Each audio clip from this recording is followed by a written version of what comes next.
Bienvenue à vous sur Africa 24 à la une. En Guinée, incertitude sur la tenue du second tour de l'élection présidentielle fixée au 19 septembre. La campagne électorale est toujours provisoirement suspendue, un contexte alourdi par le décès ce mardi du président de la CENI, Ben Sékou Sylla. Dans ce journal, l'analyse de notre invité Albert Bourgi, spécialiste du continent. Le sommet Iran-Afrique, il a débuté ce mardi à Téhéran par un plaidoyer du président Mahmoud Ahmadinejad en faveur d'un nouvel ordre mondial en présence de ses homologues du Sénégal et du Malawi, Abdoulaye Wade et Migwa Mutharika.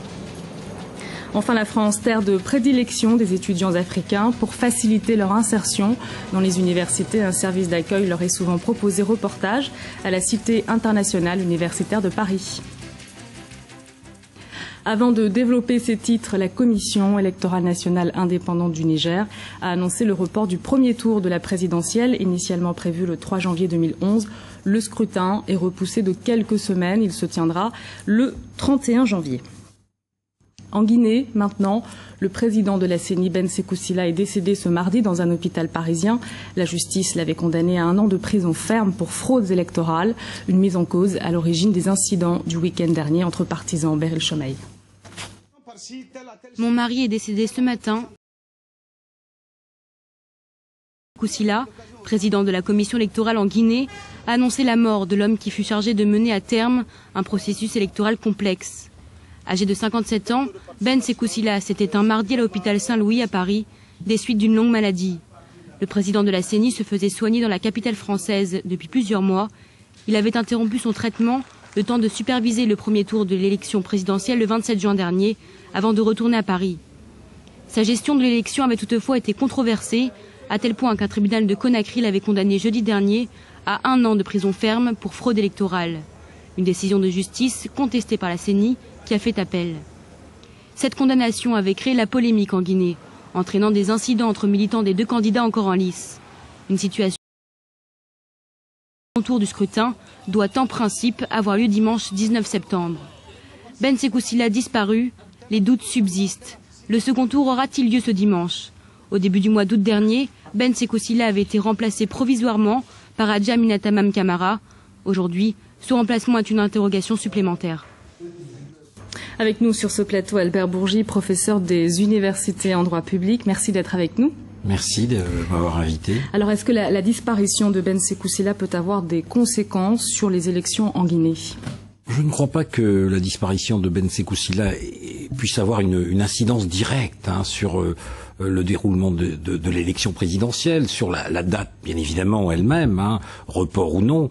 Mais je crois que, c'est une coïncidence un petit peu triste entre la disparition de Ben Sékou Sylla, qui était malade depuis plus d'1 an, comme on dit, qui est décédé des suites d'une longue maladie, et bien évidemment toute la controverse, toute la polémique autour de la Commission électorale nationale indépendante. Alors justement, quels sont les problèmes de fond que cette CENI pose? Les problèmes de fond que cette CENI pose viennent tout simplement un peu de la fraude un petit peu gigantesque quand même qui a été enregistrée à l'issue du premier tour, et en particulier de cette espèce de tragédie véritablement que constitue la façon dont un responsable de la commission électorale a d'une de procès-verbaux de certaines régions qui étaient favorables à un des deux candidats. Donc je crois franchement que, et là ça tombe mal, parce que disparition est toujours triste, mais c'est vrai que la Commission électorale nationale indépendante s'est complètement discréditée. Vous ne pouvez pas avoir une élection. La rendre crédible, la rendre crédible, c'est de réunir rapidement un climat consensuel sur son organisation, sur son fonctionnement, sur la manière justement dont la Commission électorale va fonctionner. À l'évidence, cette CENI n'a pas les moyens d'agir de façon autonome comme le disent les textes premiers qui ont été en quelque sorte, comment dirais-je, publiés il y a quelques mois. Elle doit nécessairement, elle est dans presque la contrainte d'agir en coopération avec le ministère de l'administration territoriale. À votre avis, est-ce qu'il faut faire une croix sur le scrutin de dimanche? Moi, je crois que, écoutez, moi je préfère faire une croix sur le scrutin de dimanche si le scrutin est très bien organisé, si le scrutin est considéré par tous les Guinéens comme libre et transparent, plutôt que faire du forcing pour maintenir la date dans des conditions qui seraient absolument calamiteuses. Je crois qu'il faut faut bien se rendre compte que cette élection, elle est décisive. Elle est décisive. Voilà un pays qui n'a pas connu une seule compétition électorale véritablement impartiale.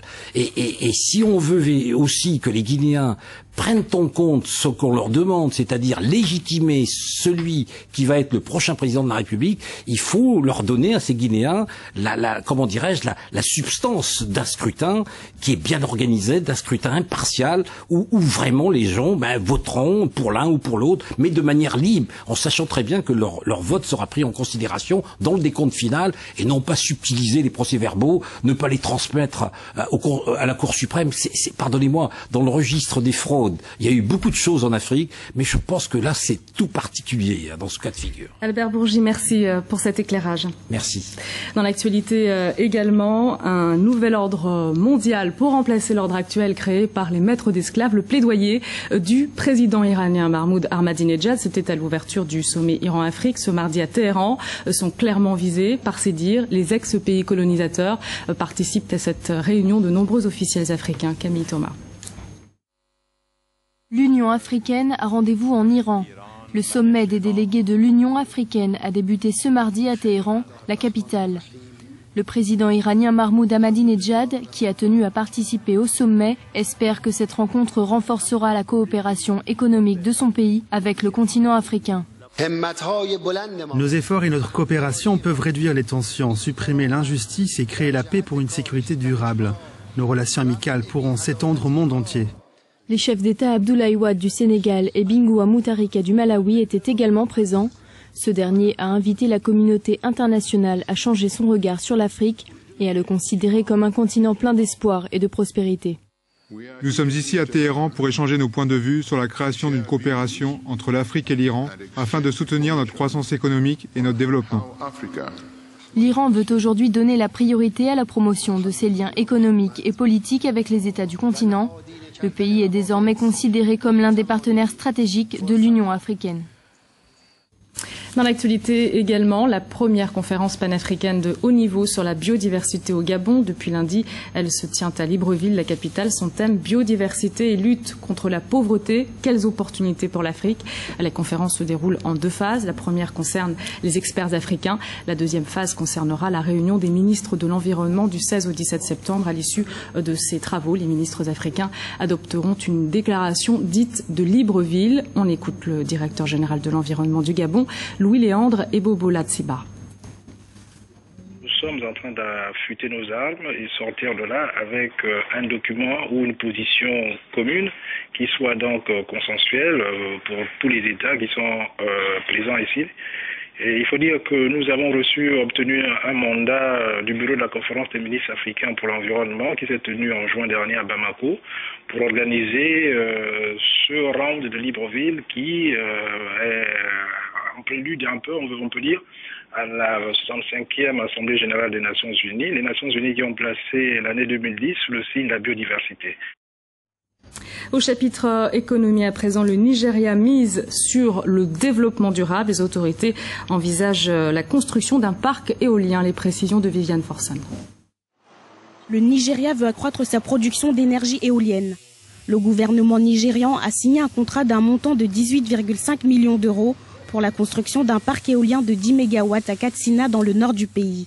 Le ministère de l'Énergie indique que le projet entre dans le cadre de la politique de promotion des énergies renouvelables et de diversification énergétique afin de garantir la sécurité et la fiabilité de la fourniture énergétique du pays. La centrale éolienne de 10 MW est un projet clé en main qui devrait être finalisé en 2011.